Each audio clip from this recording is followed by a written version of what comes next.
माटी कहे कुमार से तू क्या रौंदे मोहे, एक दिन ऐसा आएगा जब मैं रौंदूंगी तोहे।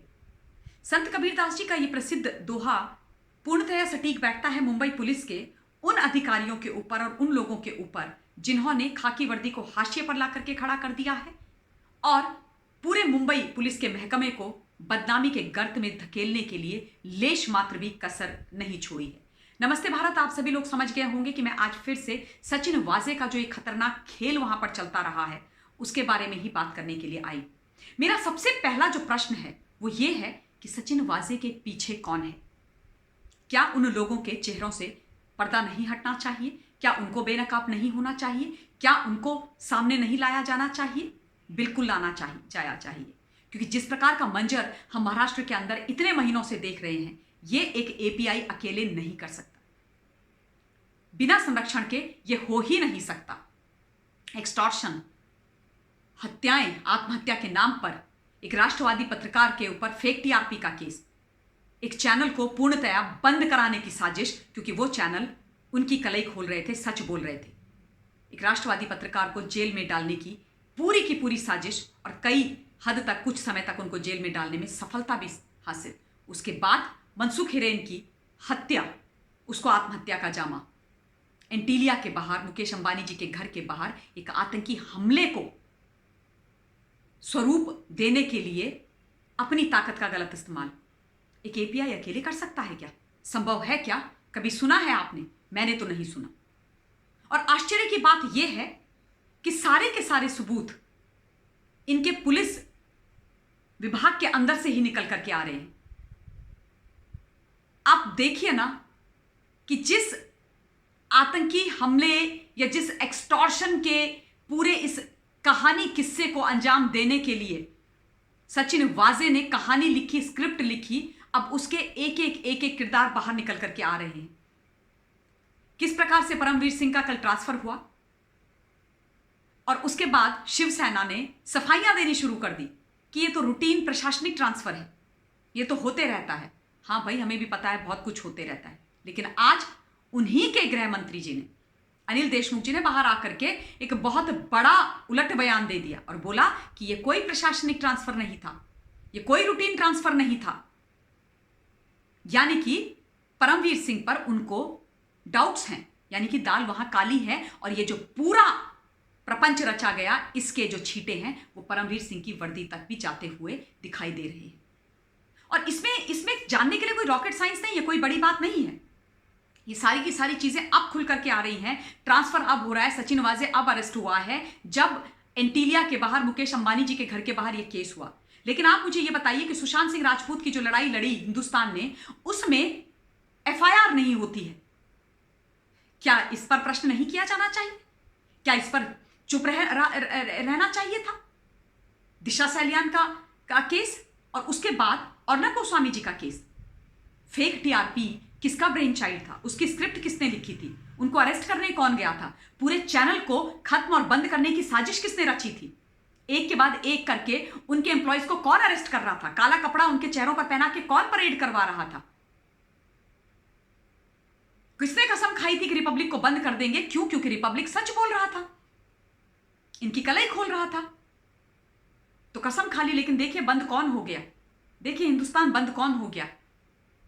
Life is a full circle. ये बात चरितार्थ हो गई है एक बार फिर से। वो लोग जो रिपब्लिक से पूछ रहे थे, मुझे कभी नहीं भूलती ये चीजें, क्योंकि obviously I used to be part of those debates. जब ये पूछा जाता कि ये बताइए तुमने टॉयलेट रोल्स कहां से खरीदे, कितने के खरीदे, मेकअप का सामान कितने का खरीदा, कटोरी चम्मच गिलास कितने का खरीदा, चाय का खर्चा कितना है, सोचिए आप। और वो ये कौन पूछ रहा था? ये पूछ रहे थे सचिन वाजे, जो लग्जरी कार्स की फ्लीट का इस्तेमाल कर रहे थे, चला रहे थे। एक इनोवा स्कॉर्पियो, इनोवा तो खैर सरकारी थी उनके महकमे की, लेकिन स्कॉर्पियो, उसके अलावा एक एसयूवी मर्सिडीज जिसका कल तक पता चला, लेकिन आज दो और मर्सिडीज और एक प्राडा निकल के आई। इसके अलावा अभी एक नीले रंग की एक मर्सिडीज सुनने में आया है कि एनआईए खोज रही है और एक ऑक्टाविया की भी खोज कर रही है। इतनी सारी गाड़ियां एक एपीआई चला रहा था। और इनके जो प्रवक्ता बनकर के आते हैं ना चैनल्स पे, वो कहते हैं वो सचिन वाजे की गाड़ियां थोड़ी थी, अगर नहीं थी तो ऐसा क्या डर था सचिन वाजे का मुंबई में, ऐसी क्या तूती बोलती थी सचिन वाजे की मुंबई में कि उसको लोगों ने अपनी 1-1 1.5 करोड़ की गाड़ियां चढ़ावे में दे दी थी और वो महीनों महीनों से उन गाड़ियों का इस्तेमाल कर रहा था। इस पर प्रश्न नहीं किया जाना चाहिए? और क्या परमवीर सिंह से प्रश्न नहीं किए जाने चाहिए? क्या सिर्फ तबादले पर इतिश्री हो जानी चाहिए? क्या उनके लिए नेक्स्ट स्टेप तय नहीं होना चाहिए? एक सीपी के ऑफिस में, दफ्तर में एक एपीआई करोड़ों की गाड़ी में आते हैं और सीपी ये नहीं पूछते कि भाई तुम्हारे पास ये गाड़ी कहां से आई, तुम ऐसा क्या कर रहे हो कि करोड़ों की गाड़ी चला रहे हो। एक सीपी के प्रीमाइसेस से वो इनोवा मिलती है जिसका इस्तेमाल किया जाता है मुकेश अंबानी जी के घर के बाहर स्कॉर्पियो लगाने के लिए, जिलेटिन स्टिक्स वाली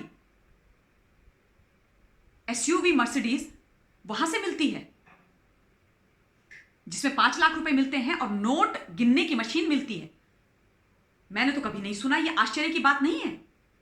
पुलिस डिपार्टमेंट के अंदर से एक 1.5 करोड़ की एसयूवी मर्सिडीज बरामद होती है जिसके अंदर से 5 लाख कैश मिलता है और नोट गिनने की मशीन मिलती है। क्या कर रहा था पुलिस डिपार्टमेंट नोट गिनने की मशीन का? नोट छापते हैं क्या रातों रात जो गिन रहे थे बैठ के? किसके लिए एक्सटॉर्शन का रैकेट चलाते हैं?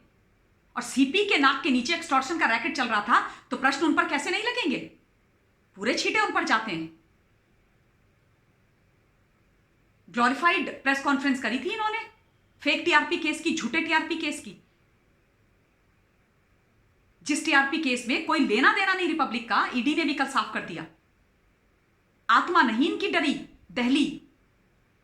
तो इन सब से प्रश्न किए जाने चाहिए और सबकी अकाउंटेबिलिटी एंड रिस्पॉन्सिबिलिटी फिक्स होनी चाहिए। और आफ्टर ऑल किसका संरक्षण था भाई? किसका संरक्षण था? कैसे सचिन वाजे एक के बाद एक इतने खतरनाक काम कर रहे थे? कस्टोडियल डेथ, मर्डर, एक्सटॉर्शन, एक राष्ट्रभक्त पत्रकार के पीछे फेक टीआरपी केस लगा करके उनको और उनके परिवार और उनके पूरे चैनल को प्रताड़ित करना और उसके बाद एक पूरे आतंकी हमले की साजिश करना, यह बिना संरक्षण के हो गए? नहीं हो सकता। कहते हैं ना कि जब सैया भये कोतवाल तो डर काहे का। That's exactly what was happening with Sachin वाजे एंड इसीलिए उनकी हिम्मत बढ़ती गई। वो एक के बाद एक खतरनाक से खतरनाक चीजों को अंजाम देते रहे। एंड डोंट बी सरप्राइज कि जो बाकी सारी चीजें आत्महत्या के नाम पर वहां हुई हैं उनमें भी इनके नाम, इनके लिंक कहीं ना कहीं से जुड़ते हुए नजर आ जाएं। लेकिन मुझे बुरा इस बात का लगता है कि लगातार हम तमाम लोग इस बात पर बोल रहे थे, आवाज उठा रहे थे। मिस्टर गोस्वामी इस पर आवाज उठा रहे थे, सारे लोग बोल रहे थे कि वहां पर all is not well, please look into this. लेकिन फासिस्ट सरकार के तो महाराष्ट्र में अपने ही मजे चल रहे थे ना। अगर समय पर सुन लिया होता और इन लोगों को रोक दिया जाता तो मनसुख हिरेन की आत्महत्या के नाम पर हत्या नहीं होती, एक पत्नी विधवा नहीं होती, 3 बच्चे अपने पिता को नहीं खोते, एक बड़ा भाई अपने छोटे भाई को नहीं खोता, एक परिवार बर्बाद नहीं हो जाता।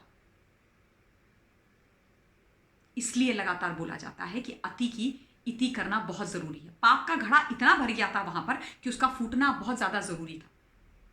लेकिन दुख इस बात का है कि एक और जान चली गई वहां पर।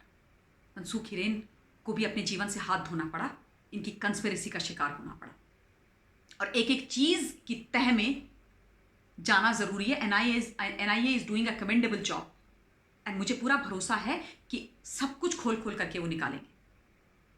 और ये लेसन होना चाहिए सब लोगों के लिए कि जब आप वर्दी पहने, जब आप जिम्मेदारी वाले पद पर बैठें, सत्ता में, सरकार में, तो उसका गलत इस्तेमाल ना करें। जिम्मेदारी के साथ देश का और जनता का भला करने के लिए अपनी सत्ता का और अपने पद का और अपनी पार का इस्तेमाल करें। आप कस्टोडियन हैं उस पार के, उस वर्दी के, उस कुर्सी के।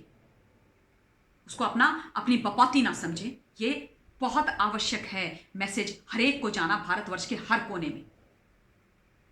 आप सबसे मेरा फिर से वही निवेदन कि अपने कमेंट्स के माध्यम से अपने विचार मुझ तक पहुंचाइएगा और सच लगातार बोलते रहिएगा जो आप लोग करते हैं। अब मैं अपनी वाणी को विराम देती हूं। अपना ध्यान रखिएगा। बहुत बहुत धन्यवाद। Stay blessed. जय हिंद।